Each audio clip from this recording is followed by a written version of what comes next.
L'instant foot, c'est tous les lundis matins avec nos confrères de Blue Sport. Bonjour Alizé Lucci. Bonjour. Comment ça va ? Bien.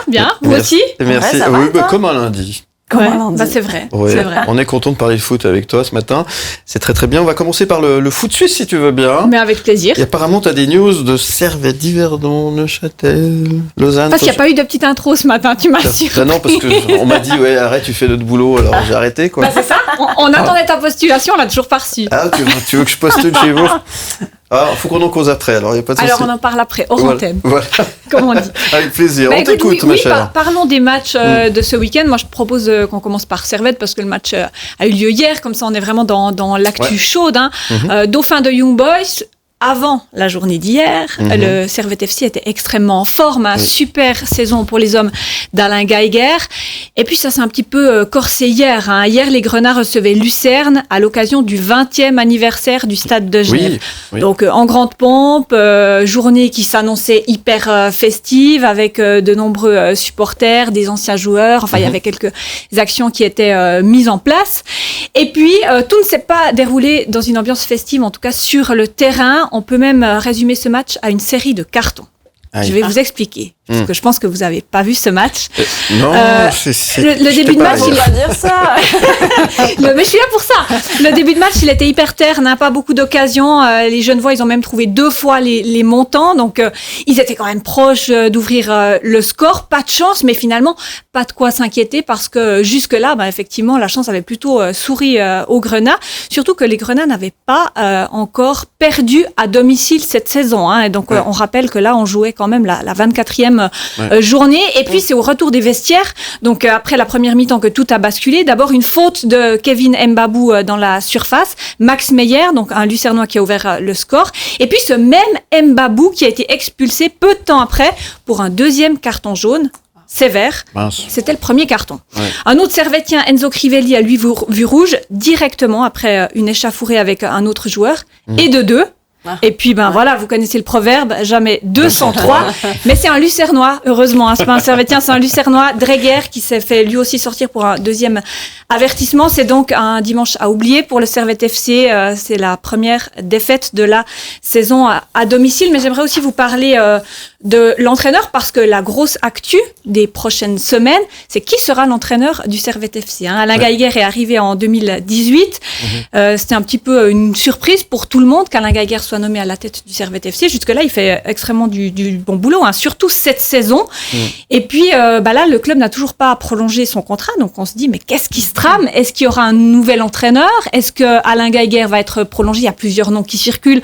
Forcément, dans la presse, on a un petit peu tout entendu. Alors, est-ce que ce sera une solution interne qui va être priorisée ? Est-ce que ce sera quelqu'un d'externe ? Ça, on devrait le savoir, en tout cas, ces prochaines semaines. Il y a des postes qui se sont libérés au FC Sion, si jamais.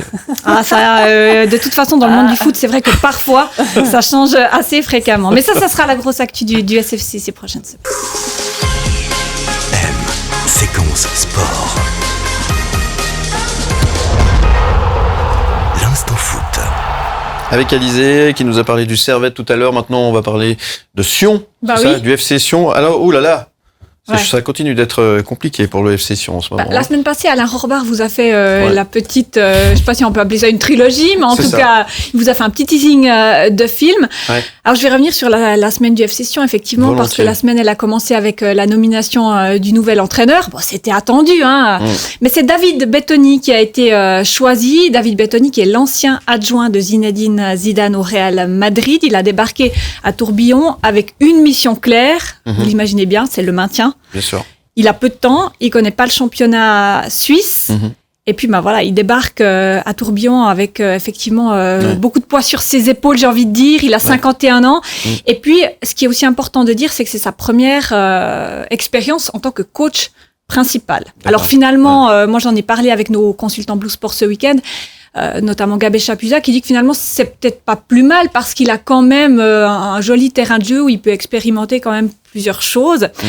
Reste que les Sédunois sont allés jouer à Berne ce week-end et ils ont subi une défaite 4-0 face à Young Boys. Young Boys qui, on le rappelle, est le leader du championnat.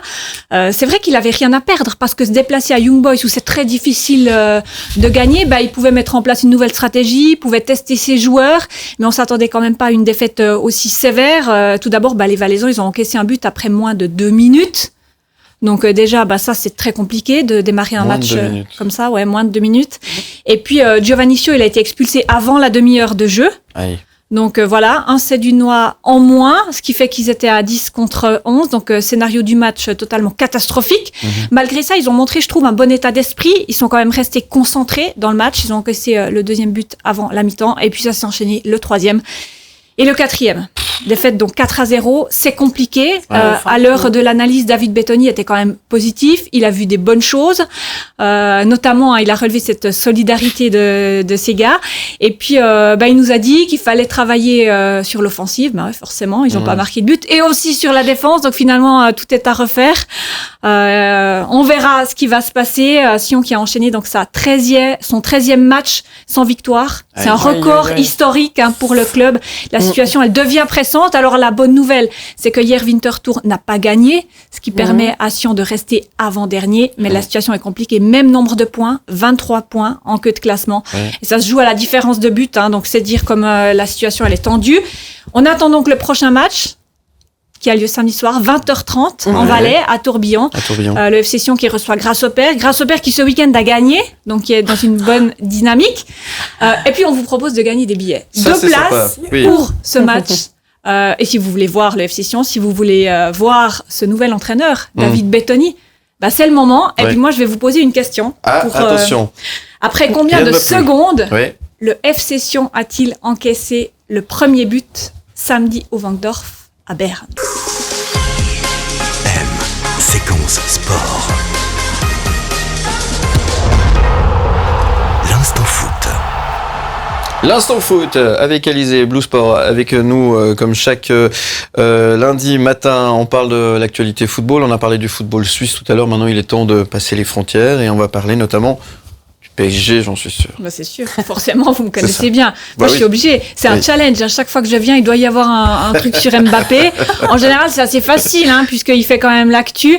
Et puis là, il y a eu ce gros match. C'était quand même le match que tout le monde a attendu. Enfin, le match le plus attendu, vraiment. Entre le Bayern Munich et le Paris Saint-Germain. Je rappelle que les Allemands avaient gagné le match aller 1-0. Et puis, ils ont gagné 2-0 le match retour. Les hommes de Julian Nagelsmann qui se qualifient donc pour la suite de la compétition, c'est-à-dire les quarts de finale, et c'est clairement mérité. J'ai rien à dire sur... J'allais dire, non, je suis pas mauvaise joueuse. Non, je suis pas triste parce que côté PSG, c'est vraiment la désillusion. Ils ont joué quoi? Ils ont joué 20 minutes au match aller, ils ont joué... C'est vrai, on peut quand même dire que c'était une assez bonne période, première mi-temps lors du match retour, avec notamment une occasion pour Vitinha. Mais après, ça se justifierait pas qu'ils poursuivent la compétition. Alors on était plusieurs, effectivement, dont moi, à dire Mbappé, il est revenu de blessure. Mbappé, ça va être l'homme qui va réussir à retourner la situation, à prendre l'équipe en main, parce que vous le savez, il est jeune, il a énormément de talent, sa jouerie est exceptionnelle. Alain, vous l'avez dit aussi, il a fait plus de 200 buts en championnat, un record à son âge, c'est vraiment incroyable. Donc voilà, on était plusieurs à penser que peut-être Kylian Mbappé ferait à lui seul la différence. On s'était trompé, parce que c'est vrai que quand on regarde l'effectif du Paris Saint-Germain, quand on regarde l'équipe d'une manière générale, je pense qu'elle vaut pas du tout l'équipe du Bayern Munich. J'ai noté le banc extrêmement fourni des Allemands, avec Gnabry, Sané, Mané, Cancelo qui sont entrés en jeu. Et puis côté Paris Saint-Germain, c'était beaucoup plus compliqué parce que le Paris Saint-Germain avait titularisé Marquinhos qui déjà était pas du tout en forme, donc c'était déjà probablement une grosse erreur. Et puis Mukiele qui entre en jeu, qui se blesse, du coup il y a plus aucune solution. Et on fait entrer des jeunes, on fait entrer des joueurs qui sont pas en forme. En plus, vous le savez, il y avait aussi il y a Neymar qui est forfait jusqu'à la fin de la saison. Donc le Paris Saint-Germain doit, je pense, maintenant vraiment réfléchir à créer un effectif, à créer une vraie équipe, comme le fait très justement le Bayern Munich. Le Paris Saint-Germain a déboursé des millions pour ses transferts.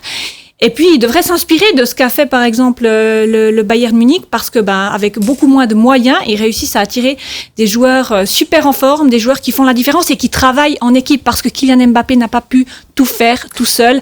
Il a été quasi inexistant. Alors, trop de pression, en fait, sur ses épaules. Trop de pression, peut-être aussi. C'est le seul joueur de l'équipe sur qui on compte. C'est ça. Et puis, là, du coup, on a vu la faille dans ce système. Donc, je pense que il faut arrêter de construire une équipe avec des stars. Il faut arrêter de vouloir juste vendre des maillots. C'est vraiment une aberration. Il faut se concentrer sur le footballistique. Et le Paris Saint-Germain le dit. On veut gagner cette Ligue des Champions. Et à mon avis, c'est clairement pas comme ça un esprit d'équipe qui vont gagner cette Ligue des Champions. Et du coup, c'est fini là. Là, du coup, pour le Paris Saint-Germain, cette saison, c'est fini. Alors ça, c'est clair. Ils sont éliminés. Ils ont plus que le championnat. Ce qui est quand même déjà très bien. Et puis, ce qui va aussi se passer, c'est un petit peu comme à Servette, c'est Christophe Galtier, l'entraîneur, est-ce qu'il va rester ? À mon avis, il devrait rester parce qu'à force de faire des changements, à force de toujours tout changer, on laisse jamais l'entraîneur construire une vraie équipe, construire un groupe, réfléchir à des stratégies. On voit que là, Christophe Galtier, il subit avec les stars qu'il a, avec qui il doit mettre devant, notamment. On avait déjà parlé des 3 attaquants devant. Donc, laissons-leur du temps. Un jour, peut-être, ils gagneront cette Ligue des Champions. On espère, en tout cas, pour Kylian Mbappé, qu'il gagne une fois cette Ligue des Champions. Très bien. Donc là, c'est la Ligue des Champions. C'est fini. Par contre, contre Brest, ils ont gagné, c'est ça ? Ouais, contre Brest, ils ont gagné ce week-end grâce à qui ? Kylian Mbappé, qui a marqué le 3e but. Donc, le 2-1 face à Brest, ce qui est quand même encourageant pour eux, parce que, du coup, c'est vrai qu'en championnat, même si ce match était quand même difficile pour le Paris Saint-Germain, en championnat, il reste quand même clairement dans la course et en tête. Séquence Sport. L'instant foot. Le football à l'honneur, comme chaque lundi matin, et c'est avec Alizé ce matin. On parle de quoi maintenant ? On va faire l'agenda de la semaine. L'agenda. Semaine chargée. Quand il y a de la Ligue des Champions, la semaine, elle est forcément chargée. Je vais d'abord vous rappeler les équipes qui sont qualifiées pour la suite de la Champions League, donc pour les quarts de finale. Il y a le Bayern, on en a parlé juste maintenant. Il y a le Milan AC qui a assuré l'essentiel face à Tottenham, le Benfica Lisbonne et Chelsea. Et puis donc là, cette semaine, c'est les derniers huitièmes de finale, les derniers matchs retour qui ont lieu demain et mercredi. Demain, Porto-Inter et Manchester City-Leipzig. Et puis mercredi, Naples-Eintracht Francfort et Real-Liverpool. Tous ces matchs sont à vivre à 21h sur Blue. Il y a aussi l'avant-match que vous pouvez suivre si vous voulez connaître tous les détails, l'effectif, l'équipe, les compos, etc. Un mot peut-être sur ce match entre le Real et Liverpool parce qu'il avait été prolifique au match aller. On vous rappelle un score final 5-2 pour les Espagnols qui avaient renversé la tendance grâce à 2 doublés de Vinicius et de Benzema. Alors j'aimerais bien vous entendre. Est-ce que ce sera une simple formalité ce match pour les Espagnols ou alors est-ce que Liverpool peut totalement renverser la situation ? Allez, alors là, toi d'abord. Mais qu'est-ce que je peux dire ? Donc, toi, t'aimes bien le Real Madrid, donc tu vas me dire les Espagnols, ils vont se qualifier. Ouais, je pense. Mais Liverpool, ils sont pas mal non plus, parce que je crois qu'au dernier match qu'ils ont eu, ils sont pas des méritants, mais c'est vrai que ça va être difficile de marquer autant de buts. Alors non, moi je suis pour les Espagnols. Moi, je pense que c'est les Espagnols aussi qui vont. Je pense aussi. Ça serait très, très difficile. Il faudra vraiment être agressif dès le début, en tout cas pour les Anglais. Donc ça, c'est pour la Champions League. Et puis, il y aura évidemment de la Super League au programme le week-end prochain avec la 25e journée. Je vous parle de 3 matchs que j'ai envie de mettre en avant. On en a aussi parlé avant, à ce Sion, ce FC Sion qui reçoit Grasshopper devant son public. Il voudra forcément remporter les 3 points pour arrêter cette longue série de 13 matchs sans victoire. D'ailleurs, vous gagnez vos invitations pour aller voir ce match. 2 billets pour vous. Vous envoyez le code foot, tout simplement avec vos coordonnées complètes, au 079 121 9000. Et c'est pour le match de samedi prochain à 20h30. Voilà, c'était juste pour le replacer. C'était nickel. Il faut répondre à la question. Il faut répondre C'était quoi la question déjà ? Rappelle-moi. À combien de secondes le FC Sion a encaissé son premier but lors du match de samedi à Berne ? Voilà, très bien. Je t'ai coupé, pardon. Oui, donc encore 2 matchs de Super League. Dimanche à 16h30, il y a Servette qui se déplace à Lugano. Young Boys qui reçoit Bâle. Les Genevois, forcément qu'après cette défaite un petit peu frustrante ce week-end, ils voudront se racheter. Le déplacement à Lugano n'est jamais simple. Mais bon, on verra comment ils vont s'en sortir. Et puis, il y a ce Young Boys Bâle. C'est le nouveau classiqueur 2.0. C'est le gros match qu'on attend dans la saison parce que c'est 2 équipes historiques. 2 équipes qui ont remporté des tonnes de titres. Et puis je vous rappelle aussi, match après match, et notre talk, il a eu lieu hier soir. Il a été question d'arbitrage et de VAR. Vous pouvez revoir toute cette émission sur Blue Sport, évidemment, mais aussi sur toutes les plateformes de podcast. Vous pouvez la réécouter. Séquence sport. L'instant foot. L'instant foot avec Alizé de Blue Sport. Merci d'être avec nous. Et cette question, encore une fois, qui va vous permettre de gagner des places pour assister au match Sion-Grasshopper de samedi prochain, 20h30, à Tourbillon, à Sion, justement, 2 billets, en répondant à cette question. Après combien de secondes le FC Sion a-t-il encaissé le premier but samedi soir à Berne face à Young Boys? Voilà, on vous a donné quelques indices tout à l'heure. Il vous reste quelques secondes pour jouer avec nous. Vous envoyez le code FOOT, vos coordonnées complètes avec votre réponse par WhatsApp au 079 121 9000. Et puis, au niveau de l'actualité sportive, il y a d'autres choses également que tu nous as préparées ce matin. Oui, je voulais parler un petit peu de Challenge League parce que la deuxième division suisse, elle est extrêmement intéressante à suivre. Ça fait plusieurs années que le classement, il est vraiment homogène. Il y a des matchs très intéressants. Je vais forcément vous parler des clubs romans parce qu'il y a 4 clubs romans en Challenge League. Ce week-end, 3 victoires des 3 clubs vaudois. Ah, des bonnes nouvelles. Des bonnes nouvelles pour le canton de Vaud, ça c'est sûr. Avec tout d'abord la victoire du Lausanne Sport qui a battu Schaffhouse 2-1. Ça, c'était vendredi soir. Wow. Et puis après, il y a eu 2 matchs assez incroyables. Tout d'abord, samedi soir, Stade Lausanne-Ouchy qui est allé s'imposer à Haro. Ils étaient menés, Stade Lausanne-Ouchy, 1-0. On s'attendait vraiment pas du tout à ce renversement de situation. Ouais. Mais dans les arrêts de jeu, sauf erreur à la 90e et à la 95e minute, Stade Lausanne-Ouchy a pris l'avantage. Score final 2-1 grâce à Moulay et à Garcia. Bravo. Donc a complètement renversé la vapeur. C'est bon, ça. Et remporte donc des points précieux puisque on le verra après avec le classement. Stade Lausanne-Ouchy est extrêmement bien placé. Et puis hier, il y avait le derby Xamax Yverdon et Yverdon a remporté ce derby. Idem, les Neuchâtelois, ils ont encaissé 2 buts en toute fin de match. C'est extrêmement frustrant ça pour les Neuchâtelois parce que ils ont besoin de points, ils sont derniers au classement et là ils pensaient maîtriser Yverdon et non, Yverdon a marqué également comme le match précédent dont je vous ai parlé 2 buts à la fin, donc score final également 2-1 pour Yverdon. On rappelle que Xamax n'a connu que 3 succès cette saison, c'est pas beaucoup résultat ils sont derniers, il faudrait quand même un petit peu mettre les bouchées doubles, en tout cas c'est ce qu'on leur souhaite. Du coup au classement les 3 romans sont devant, il y a Ville qui est premier, mais ensuite il y a Yverdon qui est deuxième, le LS avec 1 point de moins qui est troisième et le Slow juste derrière. Et puis je vous l'ai dit, Xamax dernier. Les Vaudois ont la forme là, à ce moment, c'est bien. Là les Vaudois ont la forme, on espère que ça continue parce qu'on rappelle que la saison prochaine il y a 2 clubs de Challenge League qui vont monter en Super League avec la refonte du modèle de Super League avec 12 équipes. Et donc du coup si ça peut être en tout cas une équipe romande, je pense que nous en tant que romans on sera très contents. C'est clair, ça fera des choses à dire le lundi matin, notamment. C'est ça. Exact. Est-ce qu'on donne la réponse à Oui, à justement. Écoute, tu m'enlèves les mots de la bouche. Alors, on t'écoute la réponse au jeu qui va vous permettre de gagner vos places pour aller voir Sion-Grasshopper samedi prochain à 20h30. La réponse était... Enfin, la question, c'était quoi déjà, on rappelle? C'était... Après combien de secondes le FC Sion a-t-il encaissé le premier but samedi soir à Berne? C'était réponse. 74 secondes ou alors 1 minute 14. Tu te rends compte, quand même. Ouais. Moins de 2 minutes. Commence le match et bam. Ouais. C'est compliqué de débuter un match comme ça. Tu m'étonnes. Tu m'étonnes. En tous les cas, merci. Vous êtes nombreux à avoir participé. Le nom du gagnant sera communiqué tout prochainement. Merci beaucoup. Et puis ce match Sion-Grasshopper samedi prochain à 20h30. Il faut que Sion passe cette fois. Il faut que Sion gagne. Il faut qu'il gagne, ça serait bien. Ça ferait du bien au moral des Valaisans. Ça serait aussi bien pour le nouvel entraîneur qui réussisse à faire un électrochoc dans ses rangs valaisans, effectivement. Tu m'étonnes.